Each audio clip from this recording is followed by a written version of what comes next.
mampukan untuk mendengar, memahami serta melakukan firman-Mu. Berfirmanlah ya Tuhan, karena kami telah siap dan bersedia untuk mendengarkannya. Dalam nama Tuhan Yesus Kristus yang mengajar kami berdoa bersama-sama. Bapa kami yang di surga, dikuduskanlah nama-Mu, datanglah kerajaan-Mu, jadilah kehendak-Mu di bumi seperti di surga. Berikanlah kami pada hari ini makanan kami yang secukupnya, dan ampunilah kami akan kesalahan kami, seperti kami juga mengampuni orang yang bersalah kepada kami. Dan janganlah membawa kami ke dalam pencobaan, karena lepaskanlah kami daripada yang jahat. Karena Engkaulah yang punya kerajaan dan kuasa dan kemuliaan sampai selama-lamanya. Amin.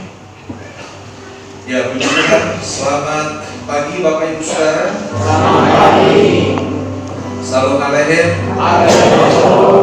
Ya, kita sekali lagi terus bersyukur kepada Tuhan karena waktu dan kesempatan, kekuatan dan kesehatan yang boleh Tuhan anugerahkan bagi kita, sehingga kita boleh berhimpun di rumah Tuhan dalam ibadah kita pagi hari ini. Bapak Ibu Saudara yang dikasihi oleh Tuhan Yesus Kristus, firman Tuhan yang akan kita baca dan kita renungkan bersama dalam pertemuan ibadah kita pada pagi hari ini terambil dari kitab Ibrani pasal 12 ayat 18 sampai dengan ayatnya yang ke-29. Ibrani pasal 12 ayat 18 sampai dengan ayat 29. Saya akan membacakan firman Tuhan ini buat kita dengan judul perikop tanggung jawab yang berat. Sebab kamu tidak datang kepada gunung yang dapat disentuh dan api yang menyala-nyala, kepada kegelapan dan angin badai, kepada bunyi sangkakala dan bunyi suara yang membuat mereka yang mendengarnya memohon supaya jangan lagi berbicara kepada mereka, sebab mereka tidak tahan mendengar perintah ini.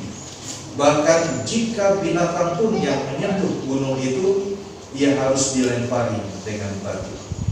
Dan sangat mengerikan pemandangan itu, sehingga Musa berkata, aku sangat ketakutan dan sangat gemetar. Tetapi kamu sudah datang kepada Bukit Sion, ke kota Allah yang hidup, Yerusalem surgawi, dan kepada beribu-ribu malaikat, suatu kumpulan yang meriah, dan kepada jemaat anak-anak sulung yang namanya terdaftar di surga, dan kepada Allah yang menghakimi semua orang, dan kepada roh-roh orang-orang benar yang telah menjadi sempurna, dan kepada Yesus pengantara perjanjian baru, dan kepada darah pemercikan yang berbicara lebih kuat daripada darah Abel. Jagalah supaya kamu jangan menolak Dia yang berfirman. Sebab jikalau mereka yang menolak Dia yang menyampaikan firman Allah di bumi tidak luput, apalagi kita, jika kita berpaling dari Dia yang berbicara dari surga. Waktu itu suaranya menggoncangkan bumi, tetapi sekarang Ia memberikan janji, satu kali lagi aku akan menggoncangkan bukan hanya bumi saja, melainkan langit juga. Ungkapan satu kali lagi menunjukkan kepada perubahan pada apa yang dapat digoncangkan, karena Ia dijadikan supaya tinggal tetap apa yang tidak tergoncangkan. Jadi karena kita menerima kerajaan yang tidak tergoncangkan, marilah kita mengucap syukur dan beribadah kepada Allah menurut cara yang berkenan kepadanya, dengan hormat dan takut, sebab Allah kita adalah api yang menghanguskan. Amin. Ya, puji Tuhan Bapak Ibu Saudara.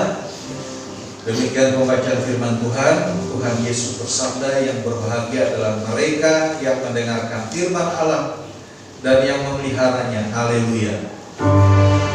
Haleluya. Haleluya.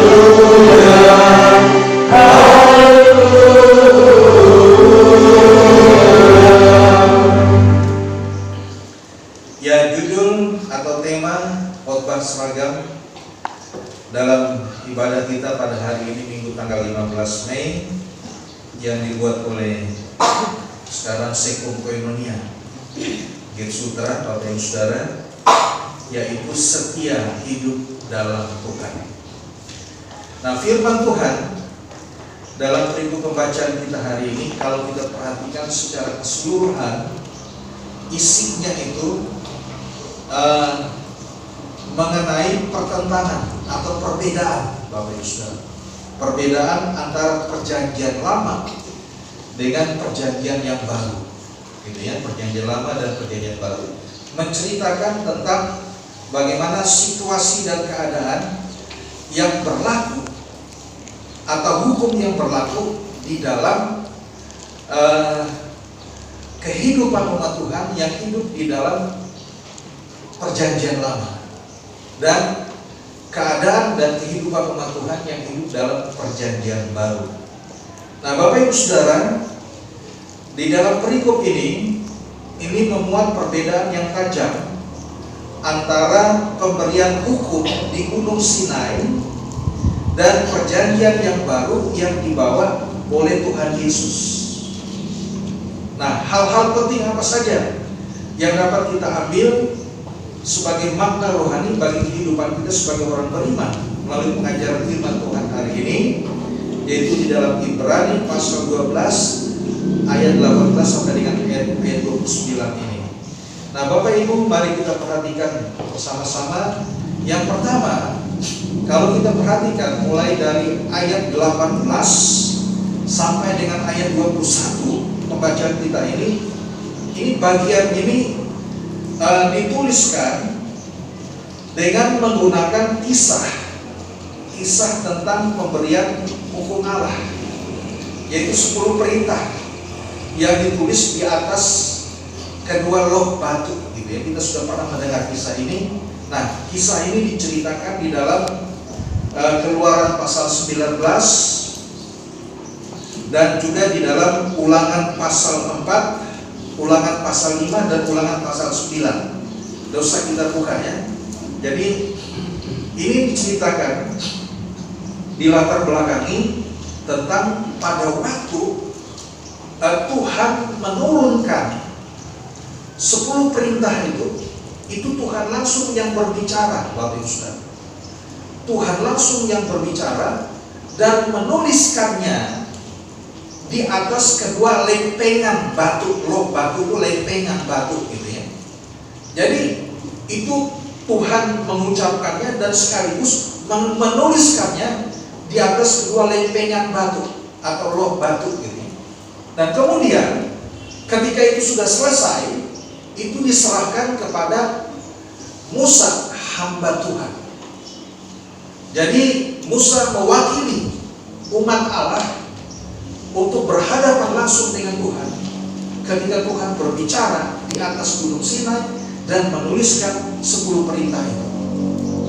Dan ketika itu terjadi, firman Tuhan mengatakan di sini, kalau kita baca mulai dari ayat 18, kamu tidak datang kepada gunung yang dapat disentuh dan api yang menyala-nyala, kepada kegelapan dan angin badai, kepada bunyi sangkakala, bunyi suara yang membuat mereka yang mendengarnya memohon supaya jangan lagi berbicara kepada mereka, sebab mereka tidak tahan mendengar perintah ini.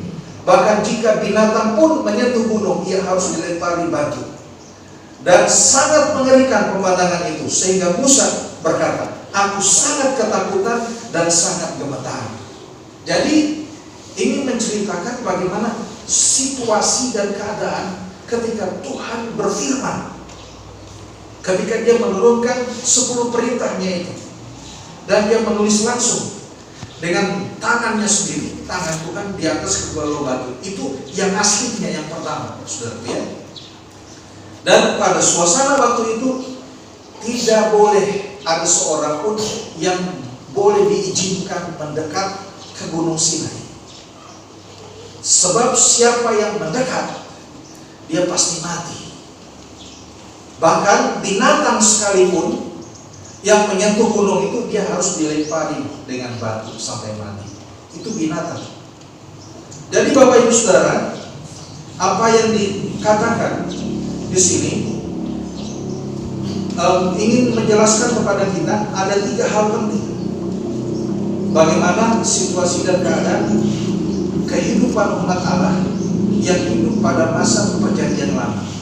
Yang pertama yaitu mengenai bahwa Allah itu adalah Allah yang agung. Jadi ditekankan Allah yang agung, Allah yang menghancurkan, dan Allah yang sama sekali di dalamnya tidak terdapat kasih, gitu ya. Jadi dia Allah yang agung. Jadi siapa yang, kalau yang mendekat itu orang berdosa, manusia berdosa yang tidak atas seizin Tuhan, tidak bisa, gitu ya. Nah, sedangkan yang bisa naik ke atas Gunung Sinai itu hanya hamba Tuhan, hamba yang ditunjuk langsung oleh Tuhan, yaitu Musa, sehingga dia bisa naik ke Gunung Sinai. Sedangkan umat yang tidak diizinkan, tidak boleh mendekat. Itu gambaran keagungan Allah yang digambarkan pada masa Perjanjian Lama. Jadi seakan-akan dia Allah yang menghancurkan, seakan-akan dia Allah yang sama sekali di dalamnya tidak terdapat kasih, Allah yang kejam, gitu ya, Allah yang dahsyat, Allah yang menakutkan, gitu ya. Dan dia sifatnya digambarkan di sini sebagai Allah yang sama sekali tidak dapat dihampiri. Artinya tidak boleh mendekat. Bayangkan, jangankan manusia yang mendekat, binatang pun yang mendekat, dia harus dilempari. Dan ketika Tuhan berfirman itu ada bunyi suara guntur, ya, bunyi petir, badai petir. Kalau kita dengar biasanya kan, kalau misalnya terjadi di Tabondo ini ada badai petir, itu kadang-kala kan kita sampai kaget-kaget kalau dengar bunyinya itu, putar, wah, gitu ya, seperti ini. Nah, itu tidak seberapa, Bapak Ibu Saudara, jika dibandingkan dengan badai petir yang terjadi ketika Tuhan menurunkan firman-Nya di atas Gunung Sinai, sehingga tidak ada satupun yang bisa mendekat. Jadi di sini yang kita bisa perhatikan. Jadi kemudian hal yang kedua, Allah itu terpisah jauh dari umatnya, gitu ya. Allah itu terpisah jauh dari umatnya, dan untuk berhubungan dengan dia itu harus ada perantara. Nah, siapa perantaranya waktu itu? Yaitu Musa, hamba Tuhan. Jadi seakan-akan tidak ada jalan untuk bisa mendekat kepada Allah. Barang siapa yang mencoba mendekat, dia pasti akan mati, Bapak Ibu Saudara. Nah, kemudian hal yang ketiga, di dalam Perjanjian Lama itu menekankan Allah yang dahsyat semata-mata, yang membuat orang mengalami ketakutan. Tetapi bukan ketakutan sembarang ketakutan, ketakutan yang penuh dengan rasa hormat, yaitu takut untuk melihat, takut untuk mendengar. Bahkan kita lihat di sini ayat 19 ya, ketika bunyi sangkakala dan bunyi suara yang membuat mereka yang mendengarnya memohon supaya jangan lagi berbicara kepada mereka. Jadi mereka takut mendengar suara Tuhan, karena ketika Tuhan berfirman menggelegar, Bapak Ibu Saudara, melebihi bunyi guntur, melebihi badai petir. Itulah suara Tuhan yang dahsyat itu, ketika dia berbicara kepada Musa ketika dia menurunkan 10 perintah di atas gunung Sinai. Jadi ini yang ingin disampaikan oleh firman Tuhan, Bapak Ibu Saudara, ingin memberikan perbedaan kepada kita bagaimana Allah yang disembah di dalam perjanjian lama itu. Gitu ya. Nah, kemudian selanjutnya kalau kita perhatikan pada ayat 22 sampai dengan ayat yang ke-24, di sini kita dapat melihat suatu perbedaan Allah yang berbicara dalam perjanjian lama dengan segala keagungannya, dengan segala keberadaannya yang tidak bisa disentuh oleh umat-umatnya, yang terpisah jauh dari umatnya, di mana umatnya hidup dalam ketakutan oleh karena berhadapan dengan kedahsyatan Allah yang penuh dengan keagungannya. Tetapi di ayat 22 sampai dengan ayat yang ke-24 ini sesuatu yang berbeda, Bapak Ibu Saudara. Perbedaannya bagaimana? Yaitu dikatakan ayat 22, tetapi kamu sudah datang ke Bukit Sion, ke kota Allah yang hidup, Yerusalem surgawi, dan kepada beribu-ribu malaikat, suatu kumpulan yang meriah. Jadi ini berbeda. Perbedaannya luar biasa. Ibaratkan langit dan bumi.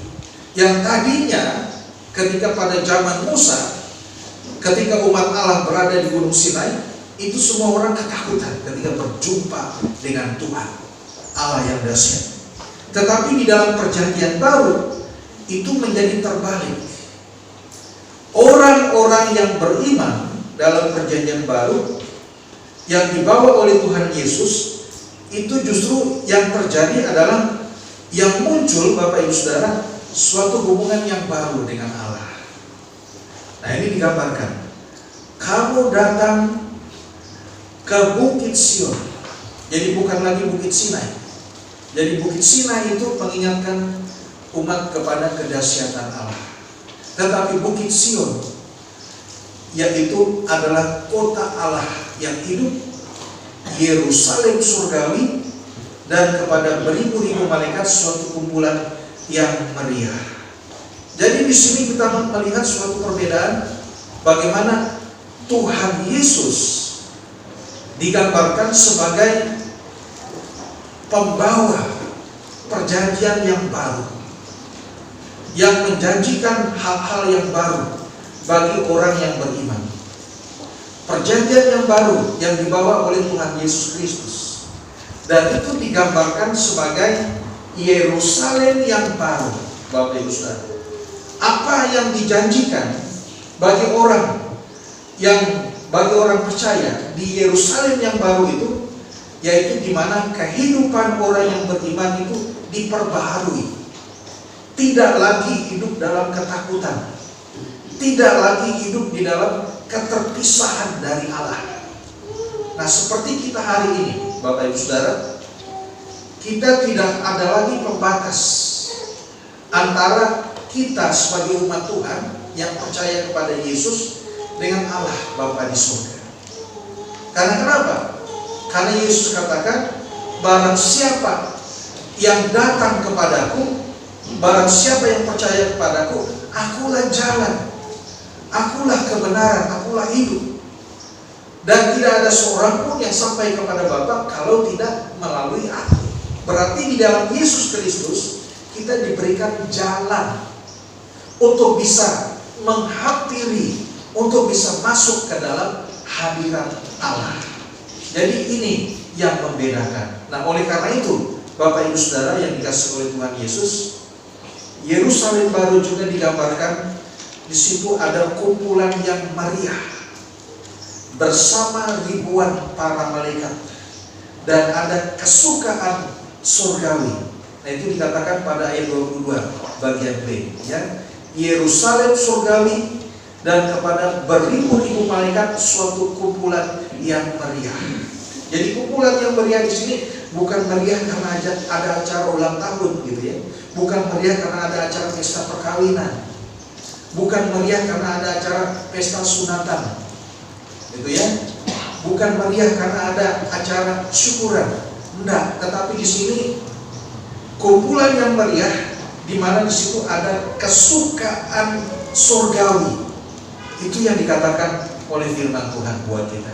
Nah, kemudian yang menarik untuk kita garis bawahi, Bapak Ibu Saudara, ayat 23, coba kita lihat. Kepada jemaat anak-anak sulung dan kepada jemaat anak-anak sulung yang namanya terdaftar di sorga, dan kepada Allah yang menghakimi semua orang, dan kepada roh-roh orang benar yang telah menjadi sempurna. Jadi mungkin ada hal yang kita tidak mengerti di sini. Apa artinya anak-anak sulung, Bapak Ibu Saudara? Pengertian anak sulung. Siapa di sini yang terlahir sebagai anak sulung? Bisa angkat tangan? Saya anak sulung ya. Bapak penonton udah anak sulung ya? Ya. Siapa lagi yang anak sulung di sini? Oh ya, ya, Natolupan ya, Ibu Tua Ramla ya, Pak Diaken Yosef ya, anak sulung ya. Ibu Haryani, ya, anak sulung ya? Tidak ya? Kayaknya angkat tangan. Oh, dia bilang begini ya. Saya kira dia angkat tangan. Iya. Nah, Bapak Ibu Saudara, artinya anak sulung itu sangat penting sekali kalau di dalam tradisi umat Israel. Kalau dalam tradisi hukum Taurat, itu sangat penting sekali. Kenapa? Karena anak sulung itulah orang yang punya hak ahli waris segala harta kekayaan yang menjadi milik bapaknya, kepunyaan bapaknya. Dia yang akan mendapat yang terbanyak. Gitu ya. Nah, saya tidak tahu kalau anak tunggal bagaimana Pak Pendeta. Ya, anak tunggal ya anak sulung juga. Kan tidak ada adiknya. Ya, seperti itu. Jadi anak sulung ini orang yang berhak sebagai ahli waris. Sebagai ahli waris. Nah, kalau firman Tuhan mengatakan Yesus Kristus yang sulung dari antara orang mati. Yesus Kristus sebagai yang sulung yang dibangkitkan dari antara orang mati. Itu artinya apa? Yesus yang pertama bangkit dari kematian, dan Yesus Kristus yang berhak atas surga. Gitu ya. Sehingga orang yang percaya kepada Yesus itu juga disebut sebagai anak-anak sulung. Bapak Ibu Saudara ya. Mengerti maksudnya ini? Supaya kita tahu ini artinya ya. Sehingga orang yang percaya kepada Yesus disebut anak-anak sulung. Artinya apa? Kalau Yesus disebut yang sulung, yang pertama bangkit dari antara orang mati, dialah yang berhak sebagai ahli waris kerajaan surga. Nah, oleh karena itu, setiap orang yang percaya kepada Yesus disebut anak-anak sulung. Artinya apa? Kalau Yesus mewarisi kerajaan surga, maka orang yang percaya kepada Yesus juga diwariskan apa? Kerajaan surga. Itu artinya, Bapak Ibu Saudara ya. Jadi dahsyat, ini luar biasa. Inilah perjanjian baru yang dibawa oleh Tuhan Yesus Kristus. Apakah perjanjian lama itu salah? Apakah perjanjian lama itu tidak benar? Benar. Itu berlaku. Tetapi itu sekarang sudah digenapi lewat pengorbanan Tuhan Yesus Kristus ketika Dia mati di salib, menggenapi seluruh hukum, isi hukum Taurat itu, supaya digenapi. Sehingga orang percaya kepada Yesus Kristus tidak lagi hidup di bawah hukum Taurat, tetapi hidup di bawah kasih karunia yang berlaku di dalam perjanjian yang baru dibawa oleh Tuhan Yesus Kristus. Nah, kemudian yang kedua, Bapak Ibu Saudara, yang penting saya perlu jelaskan, namanya terdaftar di surga. Perhatikan ini. Jadi ketika engkau percaya kepada Tuhan Yesus, ini yang saya sebutkan dalam khotbah saya minggu lalu ini. Orang yang percaya kepada Yesus Kristus itu namanya terdaftar di surga. Dan ini hanya dicatat di dalam Alkitab. Tidak ada dalam kitab manapun, Bapak Ibu Saudara. Jadi ini luar biasa, ini istimewanya. Kalau engkau mengikut Yesus, orang yang percaya kepada Tuhan Yesus, namanya itu sudah terdaftar di surga. Ada enggak yang berani mengatakan seperti ini? Yang berani mengatakan, mengajarkan seperti ini selain dari Alkitab firman Tuhan ini? Tidak ada, saudara. Tidak ada. Itu hanya ada di dalam Alkitab saja. Dan ini ada dicatat. Dan masih banyak ayat-ayat referensi. Tinggal klik aja di Google yang menceritakan namanya terdaftar di surga. Nanti dia keluar muncul ayatnya. Ya, muncul ayat-ayatnya, namanya terdaftar di surga. Ada di dalam kitab Wahyu gitu ya. Ada di dalam kitab Ibrani dan kitab-kitab yang lain, ada di dalam kitab Injil Lukas, gitu ya, namanya terdaftar di surga. Jadi inilah kebanggaan kita, Bapak Ibu Saudara. Kalau kita percaya kepada Tuhan Yesus, namamu sudah ada terdaftar di surga. Nah, oleh karena itu, kalau kita percaya kepada Tuhan Yesus, jangan main-main. Kalau cuma sekedar agamanya aja Kristen, itu bukan jaminan. Karena orang yang percaya kepada Tuhan Yesus, kata dan perbuatannya mencerminkan firman Tuhan. Dan itu sudah ada teladan di dalam Alkitab. Seperti Rasul Paulus kan. Rasul Paulus pernah bilang bagaimana kehidupannya sebelum dia mengenal Yesus. Dia adalah seorang pembunuh. Tetapi ketika dia mengenal Yesus, hidupnya diubahkan 180 derajat. Dari seorang yang penganiaya, dari seorang pembunuh, menjadi seorang yang berani mempertaruhkan hidupnya demi Tuhan Yesus Kristus. Itulah Rasul Paulus. Nah, oleh karena itu Bapak Ibu Saudara, kenapa dia melakukan itu? Karena dia tahu ketika dia percaya kepada Yesus, dia disebut sebagai kumpulan anak-anak sulung. Ketika dia percaya kepada Yesus Kristus, namanya terdaftar di surga, Bapak Ibu Saudara. Dan kemudian kita juga tidak hanya masuk ke dalam Yerusalem surgawi, tetapi kita juga dapat datang langsung kepada Allah. Berbeda ketika pada waktu perjanjian lama, yang hanya bisa langsung berhadapan muka dengan muka, itu hanya Musa, Nabi Musa. Jadi kalau dalam bahasa Ibrani-nya itu panim el panim, muka dengan muka, fanim el fanim, muka dengan muka. Makanya Musa ketika dia turun dari Gunung Sinai, itu mukanya bercahaya, sehingga orang Israel ketika melihat muka Musa tidak tahan, sehingga mereka minta supaya Musa menyelubungi mukanya supaya cahaya itu tidak mengenai orang Israel. Mereka takut memandang wajah Musa. Karena kenapa? Musa berhadapan langsung, fanim el fanim, muka dengan Allah. Itu hanya seorang yang pernah hidup di dunia ini, yang berhadapan langsung muka dengan muka. Siapa dia? Musa. Dan itu membuat mukanya bercahaya. Kok gitu bisa gitu Pak Pendeta? Di mana ayatnya? Cari di dalam kitab Keluaran, Bapak Ibu Saudara. Di dalam kitab Keluaran. Jadi ini luar biasa, Bapak Ibu Saudara ya. Yang perlu kita garis bawahi di dalam ayat 23 ini. Nah, kemudian dikatakan lagi, Allah yang menghakimi semua orang, dan kepada roh orang-orang benar yang telah menjadi sempurna. Jadi Bapak Ibu Saudara, ketika kita hidup dalam dunia ini, kita yang percaya kepada Tuhan Yesus, kita bukan berarti sudah sempurna. Kita belum sempurna, tetapi kita akan disempurnakan.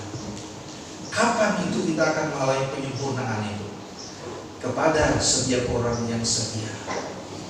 Yang setia mengiring Tuhan, yang setia hidup menurut kehendak Tuhan, yang setia sampai mati. Itulah orang-orang yang akan disempurnakan oleh Tuhan. Karena itu dikatakan di sini, kepada roh orang-orang benar yang telah menjadi sempurna.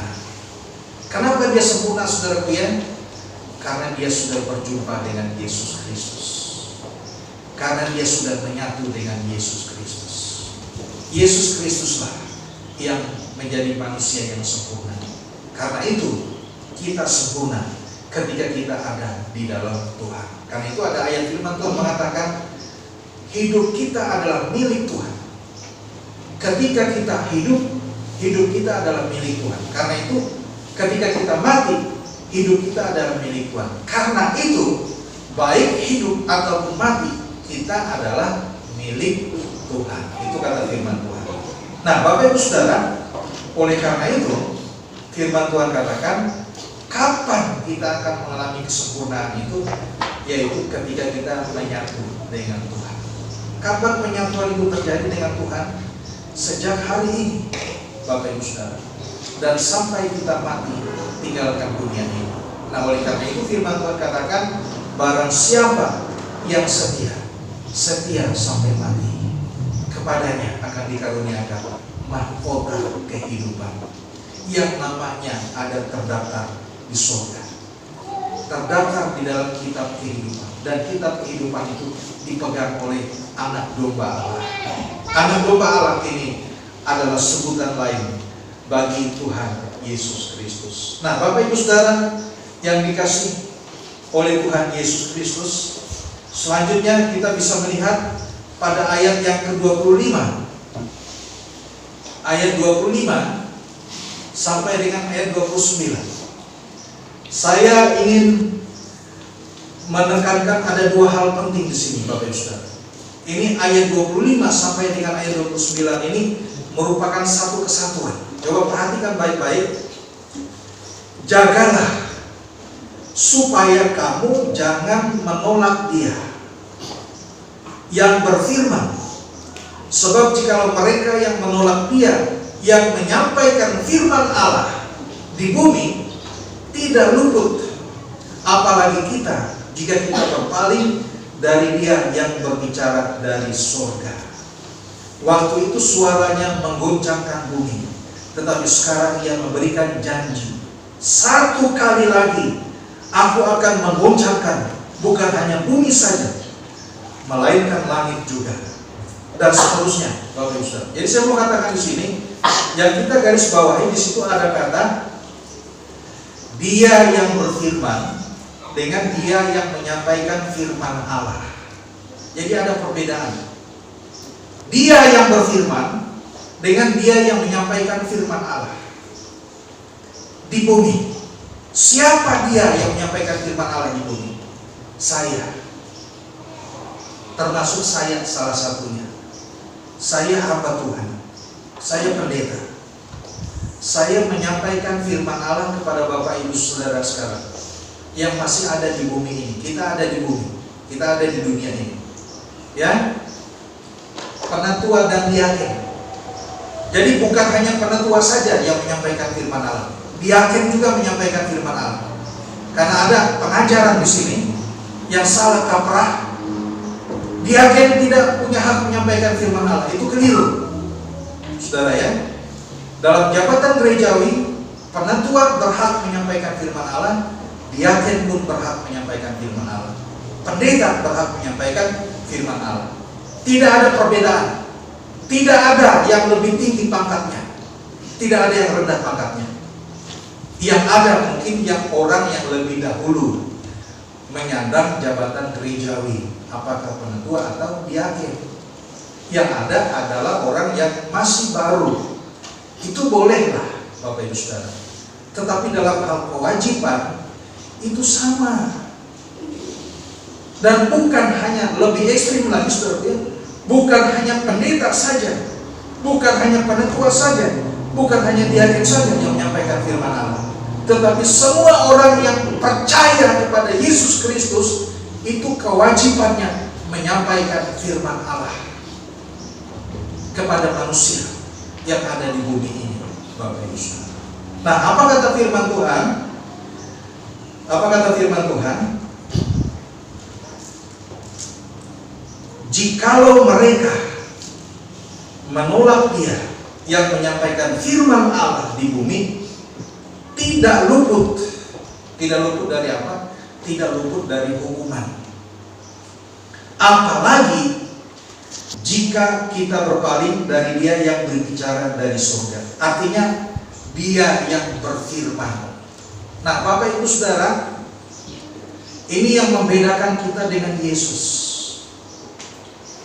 Kalau rasul-rasul, para nabi, para penetua dan diaken, orang-orang percaya, para aktivis gerejawi menyampaikan firman Tuhan di bumi ini. Menyampaikan firman Tuhan. Firmannya siapa? Firmannya Allah, firmannya Tuhan. Tetapi Yesus Kristus yang menjadi perantara suatu perjanjian yang baru, Dia bukan hanya menyampaikan firman, tetapi Dialah firman itu. Pada mulanya adalah firman, dan firman itu bersama-sama dengan Allah, dan firman itu adalah Allah, dan firman itu menjadi manusia. Jadi Yesus adalah firman Allah, Bapak Ibu Saudara. Jadi ini hal yang penting untuk kita renungkan hari ini. Jadi siapa yang memandang enteng firman Tuhan, yang pandang remeh firman Tuhan, yang tidak menganggap firman Tuhan, yang tidak menghormati firman Tuhan, yang tidak mau dengar firman Tuhan, yang menolak firman Tuhan, itu tidak luput dari hukuman. Apalagi kalau kita menolak sang firman itu. Siapa sang firman itu? Yaitu Yesus Kristus. Ini yang dimaksud oleh firman Tuhan. Jadi Bapak Ibu Saudara yang dikasihi oleh Tuhan Yesus Kristus, apa pesannya buat kita hari ini? Pesannya supaya kita menjadi orang Kristen yang setia hidup dalam Tuhan. Setia hidup dalam Tuhan. Setia hidup dalam Tuhan ini artinya apa? Artinya ketika kita mengikut Tuhan, ketika kita mau hidup di dalam Tuhan, ketika kita mau dengar firman Tuhan, ketika kita mau melakukan kehendak Tuhan, itu tidak mudah. Kenapa tidak mudah? Karena pasti ada cobaan, ada tantangan, ada halangan. Sama seperti kita ketika kita mengerjakan sesuatu yang baik, Bapak Ibu Saudara. Sesuatu yang baik. Ada peribahasa mengatakan begini, kalau kita tanam padi, yang ikut tumbuh apa? Rumput. Kalau kita tanam padi, Pak, yang ikut tumbuh apa? Rumput ikut tumbuh juga ya. Kalau kita tanam rumput, padi ikut tumbuh enggak? Tidak. Apa peribahasa ini dalam sekali. Artinya apa begini? Kalau kita mau melakukan sesuatu yang baik, pasti ada orang yang mencela kita. Pasti ada orang lain yang melihat kejelekan kita. Padahal kita mau melakukan yang baik ini. Itu maksudnya. Tetapi kalau kita melakukan sesuatu yang tidak baik, sesuatu yang jelek, orang pasti lihat apa, saudara? Orang pasti lihat yang memang bajingan dia. Ya kan? Bisa lihat ya bedanya nih ya. Makanya peribahasa mengatakan kalau kita tanam padi, rumput pasti ikut tumbuh. Tapi kalau kita tanam rumput, padi tumbuh enggak? Enggak ada. Nah itu juga gambaran dalam kehidupan kita. dalam hidup ini. Kalau kita sungguh-sungguh ingin ikut Tuhan, pasti ada halangannya. Tapi coba kalau kita berbuat yang tidak baik, orang bilang apa? Ya memang dasar bajingan, kan begitu kan? Tapi kalau kita berbuat sesuatu yang baik, pasti tidak ada yang sempurna. Apa itu baik, apanya itu kurang, masih kurang itu. Yang baik itu begini, harus ada ini, harus ada begitu, harus ada begini. Pasti ada ngomong gitu, saudara ya. Betul enggak ini? Pernah mengalami hal seperti itu? Dan ketika kita mendengar hal itu yang seringkali membuat kita putus asa, pedoko atau pedoko, pedoko, saudara. Nah, dan akhirnya kita tidak semangat lagi. Kalau gitu sekalian aja saya bikin yang jahat aja daripada buat yang baik. Padahal itu tantangan buat kita, saudara ya. Nah, ini yang dikatakan oleh firman Tuhan ketika dia mengingatkan kita. Hati-hatilah, jagalah, ayat 25 ya, jagalah supaya kamu jangan menolak Dia yang berfirman. Sebab jikalau mereka yang menolak Dia yang menyampaikan firman Allah di bumi tidak luput, apalagi kita jika kita berpaling dari Dia yang berbicara dari surga. Baik saudara, kemudian yang terakhir di sini ada beberapa kali kalimat yang diulang-ulang, mulai dari ayat 26 ya. Waktu itu suaranya menggoncangkan bumi, tetapi sekarang Ia memberikan janji, satu kali lagi Aku akan menggoncangkan bukan hanya bumi saja, melainkan langit juga. Ayat 27, ungkapan satu kali lagi menunjuk kepada perubahan pada apa yang dapat digoncangkan. Karena Ia dijadikan supaya tinggal tetap apa yang tidak tergoncangkan. Jadi karena kita menerima kerajaan yang tidak tergoncangkan, marilah kita mengucap syukur, beribadah kepada Allah menurut cara yang berkenan kepadanya, dengan hormat dan takut. Sebab Allah kita adalah api yang menghanguskan.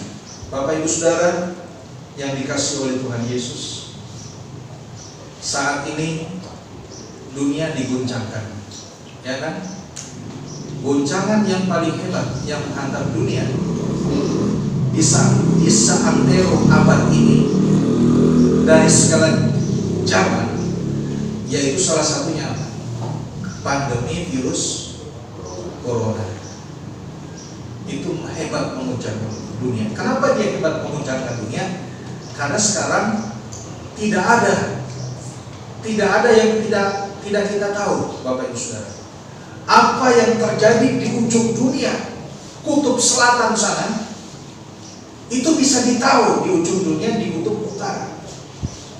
Apa yang terjadi di belahan bumi yang paling bawah, itu bisa diketahui oleh orang yang berada di belahan bumi di bagian atas.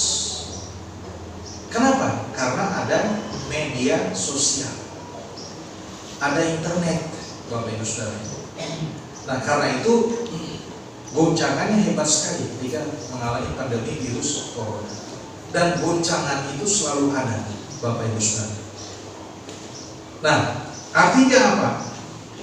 Kalau kita mengandalkan dunia ini, Bapak Ibu Saudara, hidup kita pasti akan tergoncang terus. Ya kan? Kalau kita menaruh pengharapan kita pada dunia ini, hidup kita pasti tergoncang terus. Adakah dunia ini yang tidak pernah tergoncang?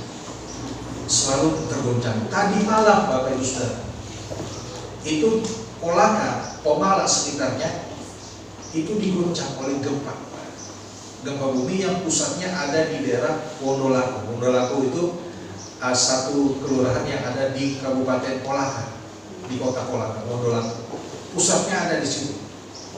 Dan menggoncang rumah sakit SNS Berjaya. Ini bukan kampanye. Nama rumah sakit yang ada di Kabupaten Kolaka yang baru sekarang itu rumah sakit SNS Berjaya. Itu orang tahabur keluar, saudara. karena dahsyat goncangannya. Dan itu kita lihat, itu adalah bagian dari goncangan-goncangan yang terjadi di dalam dunia ini. Tetapi Yesus Kristus yang kita sembah, Dia tidak sama dengan dunia ini, saudara. Dia adalah Allah yang tidak tergoncangkan. Kerajaannya tidak tergoncangkan. Karena itu Bapak Ibu Saudara, karena kita menyembah Allah yang tidak tergoncangkan, artinya sekalipun langit dan bumi ini akan berlalu, sekalipun langit dan bumi ini penuh dengan hujan badai yang menggoncangkan kita, asalkan kita tetap setia menyembah Tuhan, kita pasti akan selamat. Bapak Ibu Saudara, biar dunia ini hancur nanti. Jokowi bilang begini, kita baru saja lega bernapas oleh karena pandemi virus corona sudah mulai mereda. Sekarang ini kita digoncangkan dengan perang Ukraina dengan Rusia. Jadi tidak ada jalan lain, Jokowi katakan. Kita harus wujudkan perdamaian, hentikan perang. Mari sekarang kita menjalin kerjasama. Itu yang dia suarakan dalam pertemuan negara-negara ASEAN yang ada di Amerika. Dia berbicara di Gedung Putih, Bapak Saudara. Adalah minggu ini, sekarang ini, Saudara ya. Nah, itulah keadaan dunia kita, Bapak Saudara. Dan itu tidak akan pernah berhenti. Bahkan ada orang yang meramalkan tahun 2023 akan terjadi bencana yang lebih dahsyat lagi dibandingkan pandemi virus corona. Kita tidak tahu apa itu. Itu ramalan. Namanya ramalan, bisa jadi, bisa juga tidak. Tetapi kita tidak percaya kepada itu. Kita tidak menyembah itu semuanya. Yang kita sembah adalah kerajaan yang tidak tergoncangkan. Siapa rajanya? Yesus Kristus. Amin.